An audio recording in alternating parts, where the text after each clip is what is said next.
జిల్లా కుప్పం పట్టణంలో పోలీసులు మాక్ డ్రిల్ నిర్వహించారు. అసాంఘిక శక్తులను ఎదుర్కొన్నందుకే మాప్ ఆపరేషన్ నిర్వహించినట్లు కుప్పం డీఎస్పీ తెలిపారు. చట్టాన్ని ఎవరైనా అతిక్రమిస్తే ఎంతటి వారైనా ఉపేక్షించేది లేదని, వారిపైన కఠినమైన చర్యలు తీసుకోవడానికి ఎప్పుడూ సిద్ధంగా ఉంటామన్నారు. సార్వత్రిక ఎన్నికల ఫలితాలు వెలువడుతున్న వేళ అల్లర్లు, ఆందోళనలు, విధ్వంసాలకు పాల్పడితే పోలీసులు తీసుకునే చర్యలపై మాక్ డ్రిల్ ద్వారా జిల్లా పోలీసులు వివరించారు.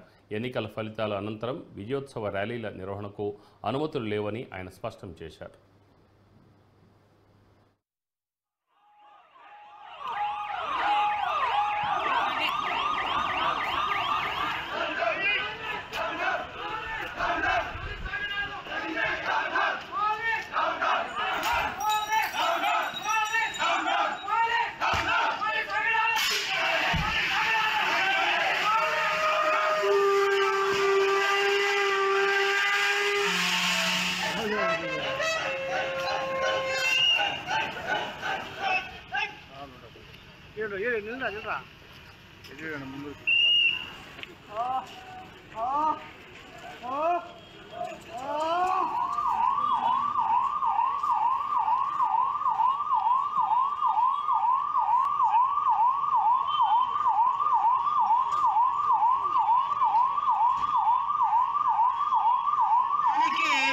వాళ్ళు గుమిగూడి అక్రమంగా గుడిగుండి ఎలాంటి వైలెన్సెస్ చేసినప్పుడు వాళ్ళ మీద ఎలాంటి చర్యలైనా ఆ వీడియోగ్రఫీ ద్వారా మిమ్మల్ని ఫిక్స్ చేయడము, మొదట మేము చెప్పినటువంటి చట్టపరంగా మీరు ఒకవేళ ఆ వైలెన్స్ నుంచి తప్పుకోకుండా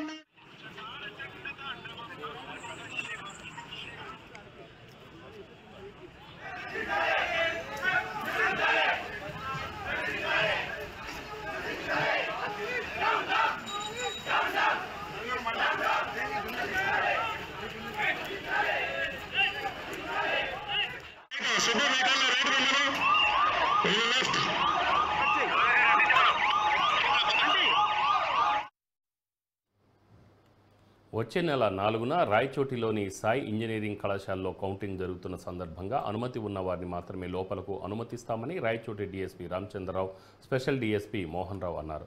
పీలేరు పోలీస్ స్టేషన్ ఆవరణలో వచ్చే నెల 4న జరిగే ఎన్నికల ఫలితాలపై రాజకీయ పార్టీ నాయకులకు, కార్యకర్తలకు సూచనలు, సలహాలు ఇచ్చారు. రాష్ట్ర వ్యాప్తంగా 144 సెక్షన్ అమల్లో ఉంటుందని డీఎస్పీ రామచంద్రరావు తెలిపారు. శాంతి భద్రతలకు విఘాతం కలిగించకుండా పోలీసులకు సహకరించాలని సూచించారు.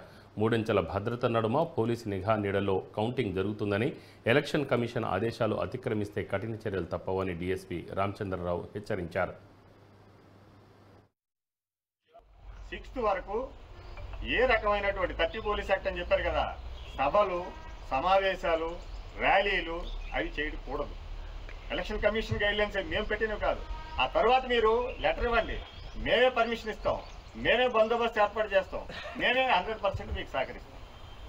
ఆ 3 రోజులు మాత్రం ఎలక్షన్ కౌంటింగ్ అయిన దగ్గర నుంచి 6వ తేదీ వరకు అటువంటివి దయచేసి ఎవరు పెట్టుకోవద్దు.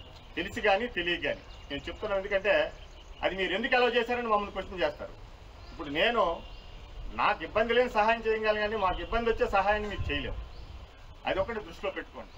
తర్వాత కలెక్టర్ గారు ఆల్రెడీ మొన్న 25వ తేదీన ఒక ఆర్డర్ పాస్ చేశారు.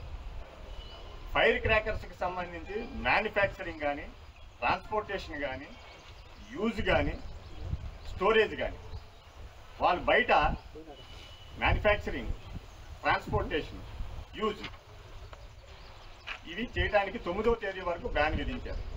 వాటిని 100% లాక్ చేయమని చెప్పారు. వాళ్ళని ఎవరిని సేల్ చేయడానికి కూడా లేదు.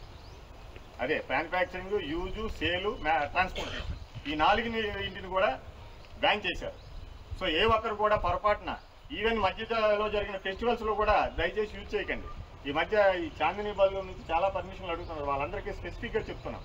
గ్రామాల్లో పాపం మీరు ఆనవాయితీగా మీకు అది ఉండుండొచ్చు, కానీ ఈ సంవత్సరం మనకి ఎలక్షన్ కోడ్ వచ్చింది కాబట్టి ఆ పండగ రోజుల్లో కూడా దయచేసి వీటిని ఎవరు వాడకండి. 9వ తేదీ వరకే. 9వ తేదీ తర్వాత పర్మిషన్ ఇస్తే మేమే పర్మిషన్ ఇస్తాం, ఇబ్బంది లేకుండా సహకరిస్తాం. 6th వరకు ఏ రకమైనటువంటి